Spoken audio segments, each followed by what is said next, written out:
एक लड़का यहाँ दर्शन करने आया था राधारमण से। मैंने उससे पूछा, मैंने कि कितने साल से वृंदावन आ रहे हो? तो वो बोला मैं करीब 5 साल से वृंदावन आ रहा हूँ लगातार। मैंने कहाँ आते हो? बोले खाली बिहारी जी दर्शन करता हूँ और चले जाता हूँ। मैंने कि इस राधारमण मंदिर में कितनी बार आए हो? बोले मैं यहाँ पहली बार आया हूँ। मैंने आपको यहाँ का कुछ पता है, मतलब वृंदावन का, बिहारी जी का हो चाहे राधारमण? बोले पता तो कुछ नहीं है। मैं तो सिर्फ आता हूँ और दर्शन करके चला जाता हूँ। क्योंकि आप समझ लो 50% आदमी ऐसा आता है जैसे वृंदावन के बारे में कुछ पता नहीं है, सिर्फ आते हैं टूरिस्ट की तरह घूमते हैं।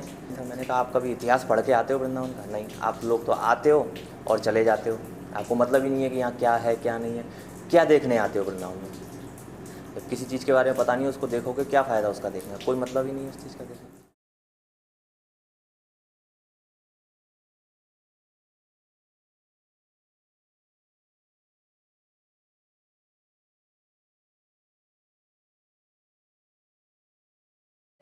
At that time when Prabhupada came with his disciples from west to Vrindavan, first time Western devotees came to Vrindavan, Srila Prabhupada also mentioned that you learn puja from Radharaman Goswamis. You learn the standards because they keep very high standards and a lot of devotion. The family tradition is very pure. Jai Jai Radha Ramana Hari Bol. Jai Jai Radha Ramana Hari Bol. Jai Jai Radha Ramana Hari Bol. Jai Jai Radha Ramana Hari Bol. Jai Jai Radha Ramana Hari Bol. Jai Jai Radha Ramana Hari Bol. Jai Jai Radha Ramana Hari Bol. Jai Jai Radha Ramana Hari Bol. Jai Jai Radha Ramana Hari Bol. Radha Ramana Hari Bol. Jai Jai Radha Ramana. जिस प्रकार से एक माँ अपने बालक के साथ लाड़ लड़ाती है, उसी प्रकार से हम भी राधारमण जी के साथ में इसी प्रकार लाड़ लड़ाते हैं, प्रेम करते हैं। छोटे बच्चे का हम ध्यान रखते हैं कि नहीं? घर में परिवार में छोटा बालक हो तो हमको कैसे उसका खान पीन रखना चाहिए, कैसे उसको भोजन देना चाहिए, कैसे बालक ही होगा तो होता है, बालक को बालक की तरह से होगा।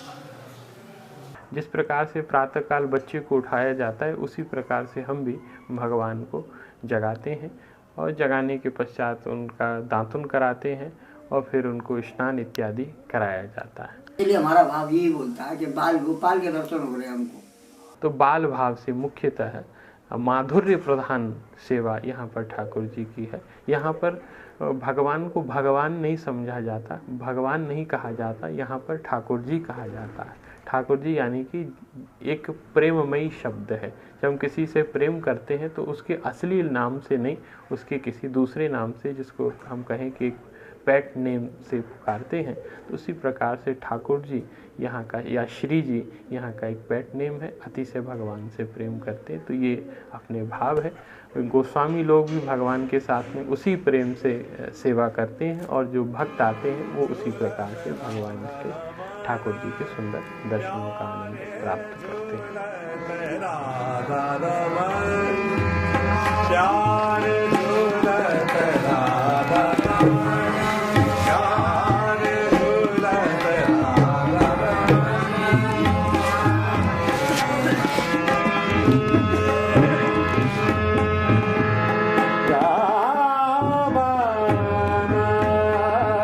आपको कैसे लगता है जैसे आप नाम सुनते हो राधा रमन जी का? अरे चैन आ जाता है उसके बगैर तो माँ घर से भगे आते हैं। उसके बाद समय हो जाता है कि हाँ समय हो गया तो ठाकुर जी पास कुदरत भगना पड़ता है कि कहीं रास्ता में रुकने की जरूरत नहीं पड़ती है।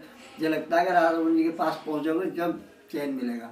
जब ऊपर चढ़ जाते जब थोड़ा सा बेचैन ऐसा मिलता है कि हाँ चैन मिला ठाकुर जी के पास। यहाँ आने के बाद फिर कोई टेंशन नहीं लगती है कि कोई क्या हो रहा है क्या नहीं हो रहा है, कोई टेंशन नहीं, यहाँ सब दूर हो जाता है अपने कुदरत ठाकुर जी के पास। यहाँ पर ही राधा रमण जी का प्राकट्य हुआ था आज से लगभग 470 साल पहले, और ऐसा कहते हैं यही वो स्थान है जहाँ पर प्रकट हुए थे भगवान।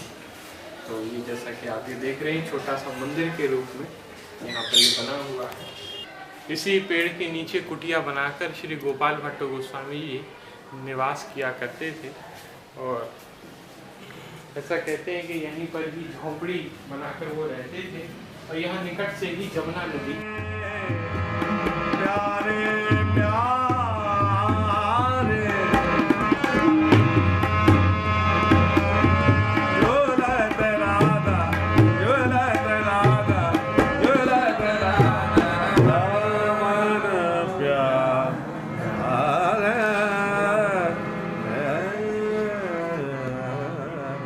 भट्ट जी के मन में चतुर्दशी के दिन मन में भाव हुआ कि जैसे प्रहलाद के वसीभूत हो गए नरसिंह जी प्रकट हो गए, ऐसे मेरे प्रभु भी प्रकट हो जाए सारे नंबर। तो दूसरे दिन ही वो प्रकट हो गए, इनको नरसिंह रूप भी माना जाता है।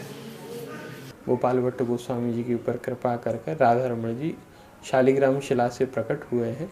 तो ये एक दुनिया का बहुत बड़ा आश्चर्य भी है कि शालिग्राम शिला से कोई मूर्ति नहीं बन सकती है, और ये साक्षात शालिग्राम शिला से प्रकट हुए हैं। तो ये एक उसकी विविधता है, और ये कहिए आश्चर्य है। और जो भाव प्रधान में अगर देखा जाए तो इतनी बारीक मूर्ति और कोई नहीं है कि जिसमें ठाकुर जी की उंगलियों के भी दर्शन हो रहे हों, जिसमें ठाकुर जी के नाखूनों के भी दर्शन हो रहे हों। एक बात मुझे याद आ रही है, संत हैं जो मांगा उन्होंने लिया है, ठाकुर जी को भोग लगा दिया। ऐसे सुनने में आया मेरे कि जिस दिन लाल प्रकट हुए, अब उन्होंने डिब्बे में देखा, घर में जाके देखा, उसमें देखा कुछ मिला, बच्चे को क्या लगाऊं, तो उन्होंने डिब्बा खगोले, 1-2 डिब्बा देखा तो उनमें तिल मिले। बच्चा है तो क्या भोग लगा मैं, तो उन्हें डिब्बा खगोले तो उसमें तिल मिले, तो फिर और उन्होंने डिब्बा खोला तो उसमें चीनी मिली। चीनी को उनमें जल में डाल के उन्होंने उसको उबाला और उसमें वो डाल दिया तेल, और उसके भोग लगा दिया। हमारे मंदिर में सबसे प्राचीन है तिल, पूर्णिमा के दिन तिल लगती है भोग। तिल का यही भाव है कि जब बालक का जन्म होता है, आप अपने घरों में भी देखिए, जब घरों में बच्चे का जन्म होता है तो सास है, ससुर है, वो तिल बनाते हैं, तिल के लड्डू बनाएंगे या तिल के बनाएंगे, जिससे वो बच्चे को वो लगा देते हैं। ये भाव मन में है, तो वात्सल्य भाव ही है।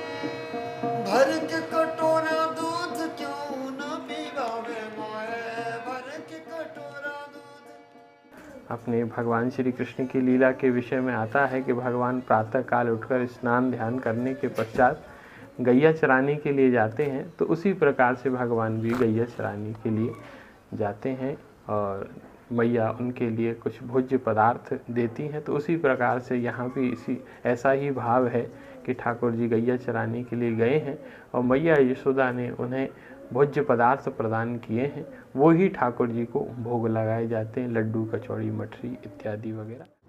ये राधा रमण मंदिर का प्राचीनतम रसोई है, जहाँ पर ठाकुर जी का सारा प्रसाद बनता है। ऐसा कहा जाता है कि इस मंदिर का निर्माण आज से लगभग 200 वर्ष पहले हुआ था, लेकिन ये जो मंदिर की रसोई है, ये मंदिर की रसोई जब से ठाकुर जी का प्राकट्य हुआ तभी से यहाँ पर ये बनी हुई है। इस रसोई में 500 वर्ष से अखंड अग्नि जल रही है, जिस अग्नि में ही सारा का सारा प्रसाद बनता है।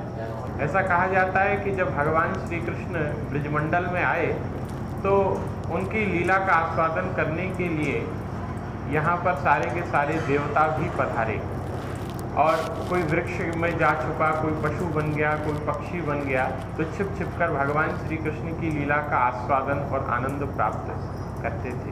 तो इसी प्रकार से अग्निदेव के मन में भी ये भाव जागृत हुआ कि मैं भी श्री राधा रमण जी की सेवा में सम्मिलित हूँ। तो इसलिए इस अग्नि के रूप में साक्षात अग्निदेव ही आकर यहाँ पर विराजित हो गए हैं। मंदिर में किसी भी प्रकार के गैस का प्रयोग नहीं होता है, लकड़ी पर ही सारा प्रसाद बनता है। प्रातः काल और सायंकाल भगवान का भोग लगता है। प्रातः काल का जो प्रसाद है वो गोस्वामी लोग ही बनाते हैं, जिसको हम कच्चा प्रसाद कहते हैं, दाल चावल रोटी सब्जी। ठाकुर जी का राजभोग में दाल हुई, अरहर की दाल, मूंग की दाल, चने की दाल, दही बड़े, चावल, खीर, मीठा भात, मीठा फुलके आदि पदार्थ भोग लगता है 56 भोग का, जो अखंड अग्नि से बनता है, जो गोस्वामी लोग ही प्रसाद बनाते हैं कच्चा, और इसमें कोई बाहर के मसाले का प्रयोग नहीं होता है। सारे विश्व के भक्त राधा रमण जी की कुलिया के दीवाने हैं। जब भी वो वृंदावन आते हैं या वृंदावन से कोई भी डिवोटी विश्व के किसी भी कोने में जाता है तो वो ये पूछता है कि आप मेरे लिए कुलिया प्रसाद लाए या नहीं लाए। राधा रमण जी की कुलिया के पीछे जिनका हाथ है वो आपके सामने खड़े हुए हैं। ये कैमू कमल किशोर शर्मा, कमल बिहारी शर्मा यहाँ पर ये हैं। ये अपने ठाकुर जी के दिव्य कुलिया प्रसाद बनाते हैं, जिनका सेवन ठाकुर जी करते हैं। और इनकी 6 पीढ़ियाँ यहाँ पर हो चुकी हैं, जो इस प्रकार से ठाकुर जी की सेवा कर रही हैं। आपके पिताजी, आपके बाबा जी, परबाबा जी सब इसी प्रकार से भगवान की सेवा में लगे हुए हैं। ऐसा कहा जाता है कि जो राधा रमण जी की सेवा में लगा हुआ है वो सेवक नहीं है, वो भगवान का पार्षद है। पार्षद रूप में ठाकुर जी की सेवा कर रहा है। यहाँ पर राधा रमण जी के रसोई में 56 भोग रोज ही भोग लगता है, छोटी मात्रा में, थोड़ी मात्रा में। एक बार में पूरा 56 भोग नहीं लगता। सुबह से लेकर रात्रि तक जितने भी भोग लगते हैं उन भोगों में थोड़ा 56 भोग का अंश मिला दिया जाता है। विशेष उत्सवों पर विशेष भोग की व्यवस्था अलग है। जैसे होली पर हमारे जलेबी का विशेष भोग होता है, दीपावली पर हमारे यहाँ गुजिया है, और उसके अलावा बालूशाही है, खुरमा है, इस तरह के पकवान होते हैं, उसका विशेष भोग होता है। रचोराय तो खीरा बूंदी को, रचोराय तो खीरा बूंदी को, रचोराय तो खीरा बूंदी को, रचोराय तो खीरा बूंदी को, स्वामी तो मनवा, स्वामी तो मनवा, ले वो स्वाद प्रिय मन।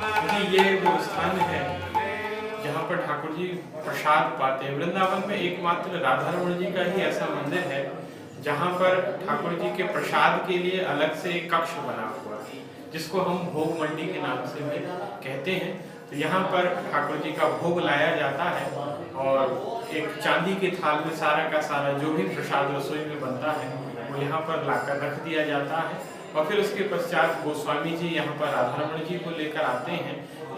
24 शालिग्राम जी विराजित होते हैं और राधा रानी विराजित होती हैं। और फिर उसके पश्चात गोपाल भट्ट गोस्वामी जी यहाँ पर विराजित होते हैं। ठाकुर जी को भोग सारने के बाद हम राधा रानी को भोग पवाते हैं। उसके बाद राधा रानी का भोग सारने के बाद गोसाई जी महाराज सबसे आखिरी में खाते हैं। और उसके बीच में ठाकुर जी को हम बीच में जब ठाकुर जी को भोग सारेंगे तब एक तुलसी के पत्ते और डंडी से चंदन लगा के उनको दातुन कराते हैं, उनका हाथ धुलाते हैं। वही सब कुछ राधा रानी के साथ, राधा रानी को भी हम उसी तरह के दातुन कराते हैं। फिर गोसाई जी महाराज को हम सिर्फ बिना चंदन के दातुन कराते हैं, तुलसी के पत्ते से और डंडे से।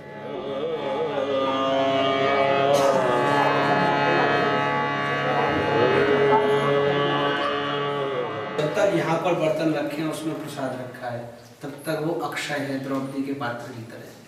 कितना भी आदमी आ जाए खा सकता है। वहाँ से प्रसाद इधर आ गया है तो फिर जितना दिख रहा है उतना ही है, उससे ज़्यादा नहीं हुआ। जब तक वहाँ है तब तक वो अक्षय है। अन्नपूर्णा जी का सिद्ध कक्ष है। तो ऐसे कई चमत्कार यहाँ हो चुके हैं, इसलिए लास्ट तक यहाँ प्रसाद बचा के रखा जाएगा। कोई भी वैष्णव आए, भक्त आए तो उसको यहाँ से हम प्रसाद दे सकते हैं।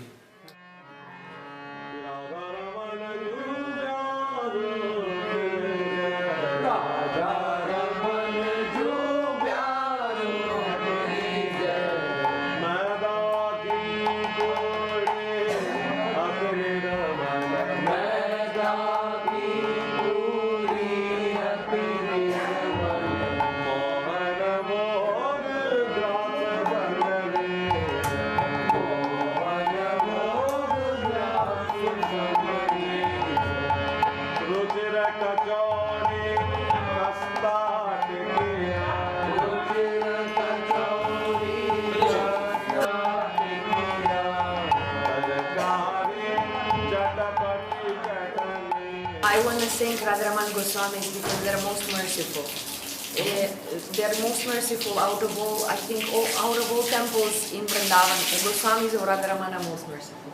Every time they invite, they serve and so much. Otherwise, we would have no access. If their heart will not be so merciful, we would have no access to Radharamanji's prasad, Rajbhog,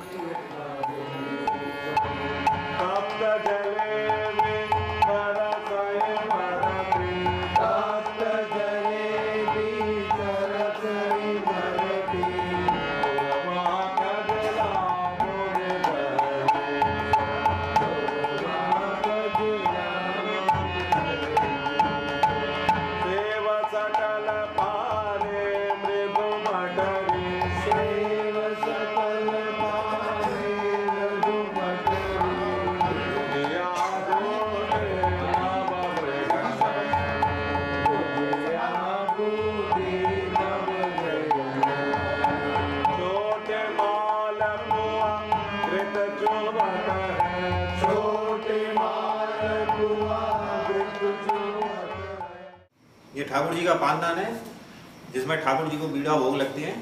वो ठाकुर जी को हर भोग में बीड़े लगते हैं, जिसमें कत्था, चूना, छोटी इलायची, गोला और आपकी सौंफ, ये सब इसमें मसाला बनता है। वो मसाला इसमें रखा जाता है, उसी के ठाकुर जी की बीड़ा लगते हैं। वो ठाकुर जी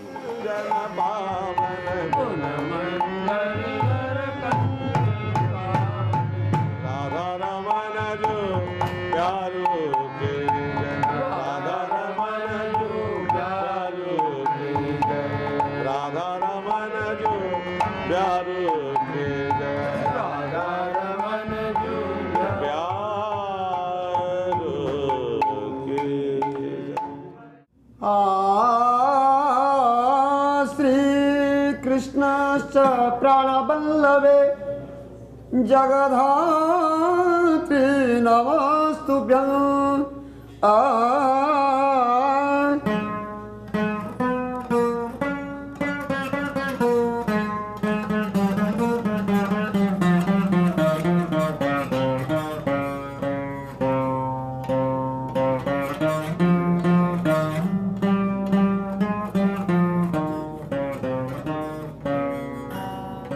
नमस्तुभ्यं नमस्तुलसी कल्याणी नमो विष्णु भक्ति प्रिये यतो ब्रह्मदेव देव सृष्टि स्थित्यन्तकारिणी तुलसी नमो नमः।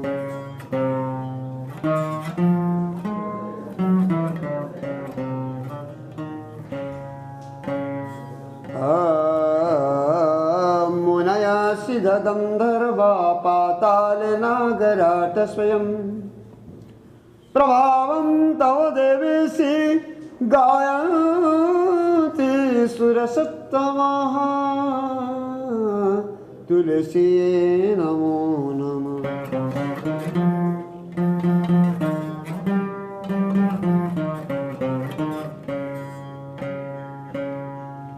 कृष्णानन्दात् समुद्भूत क्षीरोदमथुनोद्यमे उत्तमांगे परायेन तुलसी विश्वनाधृता प्राप्येतानि त्वया देवी विष्णुरङ्गानि सर्वस्य पवित्रता त्वया प्राप्त तुलसी त्वं नमाम्यहं तुलसी त्वं नमाम्यहम्। तुलसीतं नमाम्यहं जगद्धात्री नमस्तुभ्यं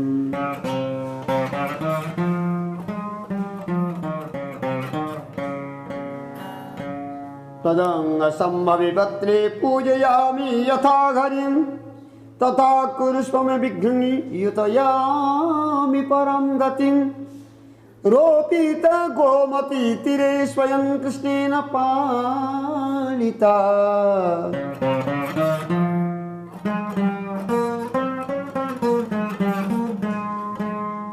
स्वयं कृष्णेन पालिता जगद्धिताय तुलसी गोपीनां हितहेतवे तुलसी नमो नमः।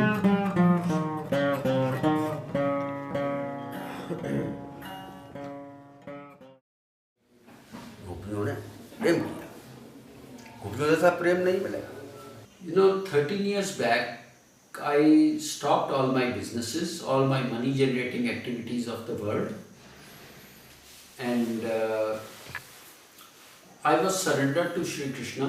Even till today, in last 13 years, whatever I was making, running 5 businesses in USA, I am getting more than that. उन्होंने साध्य माना भगवान को, हरि ही साध्य भक्तिया, हरि की भक्ति ही साध्य है।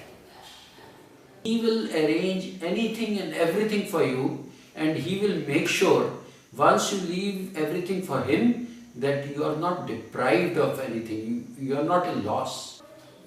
बोले सब असाध्य है, साध्य एक ही है, कौन? प्रभु ही साध्य है। कोई साध्य है, कोई सबके साधन बना देगा। He has arranged things for me in such a way.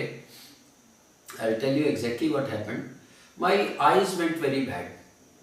I had some kind of an insurance, being an insurance professional in USA, that supposing I cannot work, so my income will be depleted, that insurance company will pay me whatever I was making.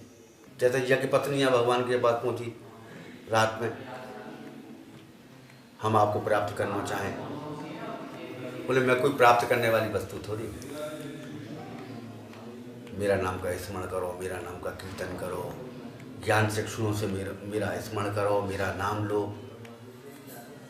उसमें ज़्यादा आनंद आएगा।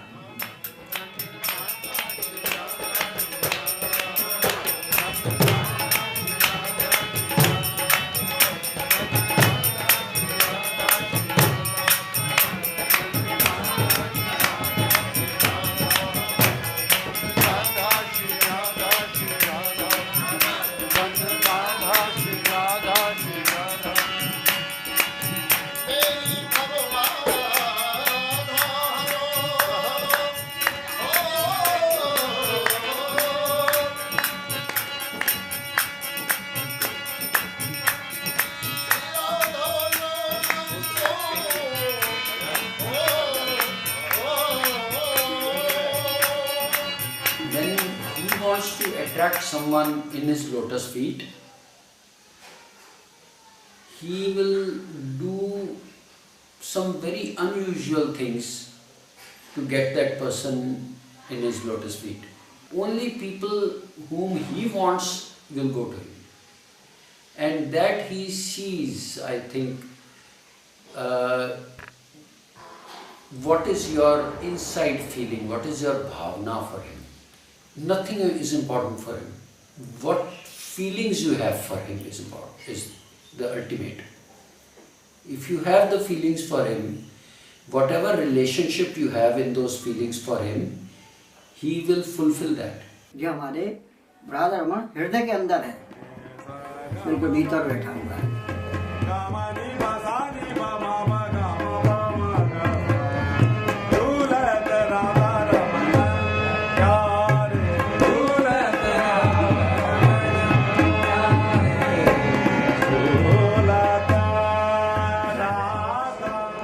So beautiful, so adorable.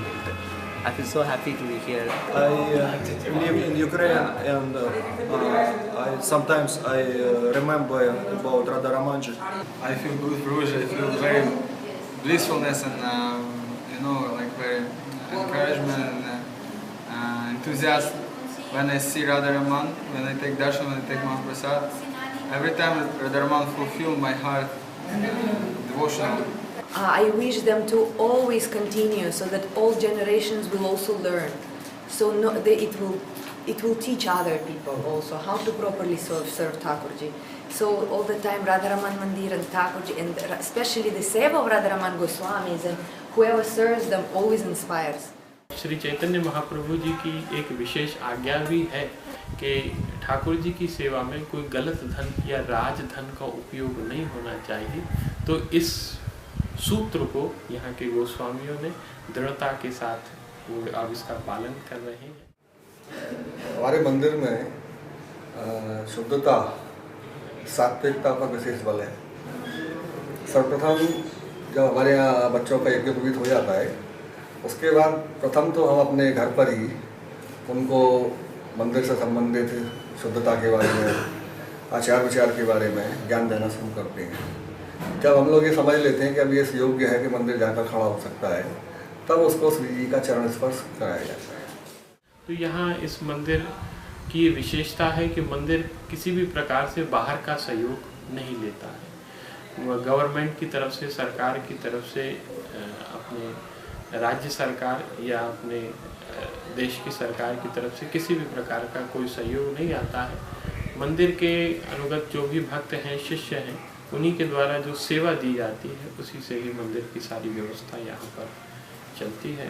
मंदिर की संपूर्ण व्यवस्था 6 चीज़ों पर निर्भर है: आचार विचार, अपरस सपरस, प्रसादी और अमनिया।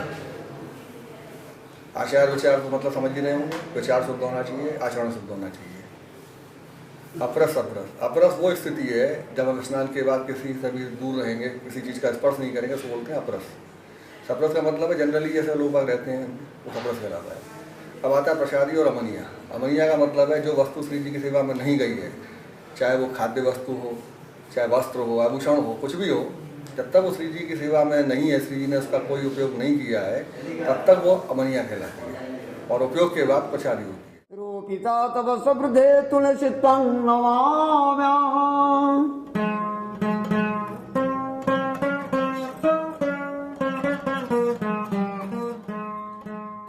जो भोग पद्धति है वह है श्री जगन्नाथ जी के प्रकार। जितना भोग लगा है सीता रसोई में, जब जगन्नाथ जी के सामने अर्पित होगा, ऐसे राधारमण जी की रसोई में, रोहिणी मैया की रसोई में जो बना है वो सबका सब राधारमण जी को समर्पित होगा। यहाँ की जो सेवा पद्धति है वो दक्षिण भारत की है, श्रीरंगम शैली। ना मोटछल होगा, न वस्त्र होगा, न चमर होगी, न कपड़ा होगा, न फूल होंगे, कुछ नहीं होगा, केवल आरती और निकाय शंख और केवल इतना सा होगा। और जो यहाँ की समाज पद्धति है, सेवा भाव पद्धति है, वो ब्रज की है, प्योर ब्रज की है, जो चैतन्य महाप्रभु के द्वारा अनुमोदित है और श्रीमद् भागवत एवं अन्य ग्रंथों में वर्णित है। जो ब्रज भाव पद्धति है वो यहाँ पर उसके हिसाब से समाज होगी, कीर्तन होगा, पद पदावलियाँ गाई जाएंगी और उसी हिसाब से सेवा का बंधन किया। 3 शैलियों का एक साथ सम्मिश्रण है, इसलिए राधा रमण जी की जो परंपरा है और सेवा है, मर्यादा है, विधि है, उसको सर्वश्रेष्ठ माना गया है। नमो नमः राधा रमण प्राण बल्लवे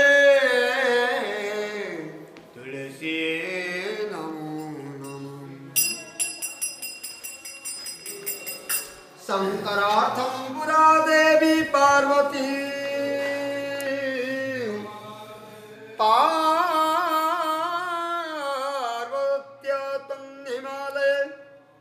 शंकरार्थं पुरा देवी पार्वत्यात्मं हिमालये रोपिता सेविता सिद्धे तुलसी त्वं नमामि।